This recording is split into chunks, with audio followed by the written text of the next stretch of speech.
সুনামগঞ্জের জগন্নাথপুর উপজেলার নলজুন নদীর উপর আর্চ সেতু নির্মাণের কাজ চলছে ধীর গতিতে। এক দফার সময় বাড়ালেও কাজের অগ্রগতি একেবারেই কম। এতে ভোগান্তিতে স্থানীয়রা। দ্রুত কাজ শেষ করার দাবি তাদের। বর্ধিত সময়ের মধ্যে নির্মাণ কাজ শেষের আশ্বাস সংশ্লিষ্টদের।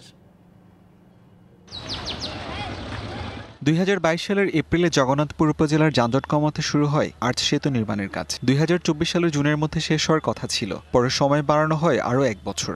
মেয়াদ শেষ হলেও এটার কাজ এখনো শেষ না হওয়ায় জগন্নাথপুরের মানুষ জন্য দুর্ভোগে পড়েছে। আমাদের অনেক ভোগান্তি হচ্ছে, জগন্নাথপুরবাসী বিভিন্ন গাড়িগুলো ঢুকতে পারছে না।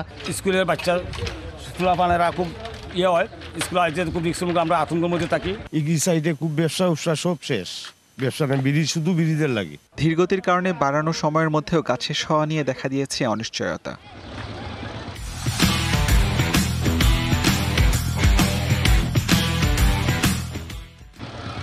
দৃষ্টিনন্দন ৬০ মিটার দৈর্ঘ্য ও ১১.২৫ মিটার প্রস্থের আর্চ সেতুর দুই পাশে থাকবে ফুটপাত ও আলোকসজ্জা। কাজটা তাড়াতাড়ি সম্পন্ন হইলে মানুষের চলাফেরা করতে সুবিধা হইব বলা। এখন খুব কষ্টে মানুষ চলাফেরা করতেছে। যত দ্রুত হইব আমরা লাগি বালা, আমরা জগন্নাথপুরবাসীর লাগি বালা। বন্যার কারণে নির্ধারিত সময়ের কাজ শেষ করা যায়নি, তবে বর্ধিত সময়ের মধ্যে শেষ হবে জানালেন নির্বাহী প্রকৌশলী।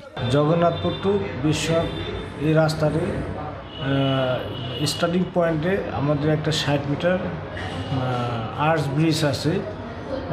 ব্রিজটির গার্ডারগুলো ঢালাই হয়ে গেছে, বর্তমানে রড ফেব্রিকেশনের কাজ চলতেছে। আমরা আশা করি এই মার্চ মাসের মধ্যে ব্রিজটির সম্পূর্ণ কাজ শেষ হবে।